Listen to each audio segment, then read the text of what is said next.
Mutual consent divorce या फिर contested divorce. सबसे पहले इनके डेफिनेशन समझते हैं।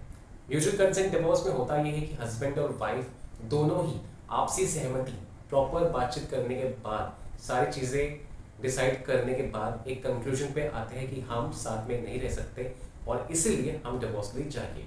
तो ये होगा म्यूचुअल कंसेंट डिवोर्स। दूसरा होता है कंटेस्टेड डिवोर्स।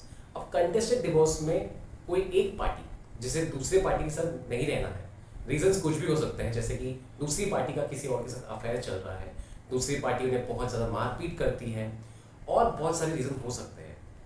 अब म्यूचुअल डिवोर्स में क्योंकि हस्बैंड और वाइफ पहले से ही अग्रीड है कि उन्हें साथ में नहीं रहना है, डिवोर्स चाहिए, तो इस प्रोसीजर को कुछ मिनिमम 6 मंथ्स से लेकर 1 साल तक लग जाता है प्रोसीजर को लेकर, और इसमें कॉस्ट भी काफ़ी कम होता है।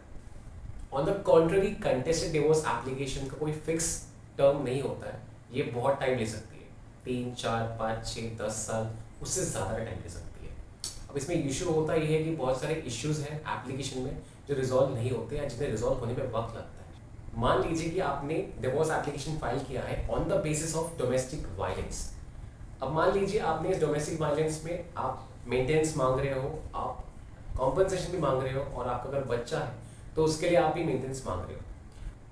अब आप एज अ वाइफ एक एक्स अमाउंट डिमांड करते हो कोर्ट के सामने, लेकिन आपके हस्बैंड कहते हैं कि मैं एक्स अमाउंट अफोर्ड नहीं कर सकता, मैं सिर्फ वाई अमाउंट दूंगा, जो आपको अग्री नहीं। तो इसी चीज को डिसाइड करने में, लड़ने में, एक कंक्लूजन पर आने में काफी टाइम लग जाता है। देयरफॉर एज अ लॉयर हम कोशिश करते हैं कि हम क्लाइंट्स का आउट ऑफ कोर्ट सेटलमेंट ही करवा लें, जहाँ पे हम क्लाइंट को बिठाते हैं, काउंसिल करते हैं, बातचीत करते हैं, समझाते हैं उन्हें, और हम कोशिश करते हैं कि एक कंक्लूजन पे आए और इसके बाद ही हम एक म्यूचुअल डिवोर्स फाइल करते हैं। इससे बेनिफिट ये होता है कि पार्टीज का और एडवोकेट्स का टाइम, मनी, एनर्जी सेव हो जाता है।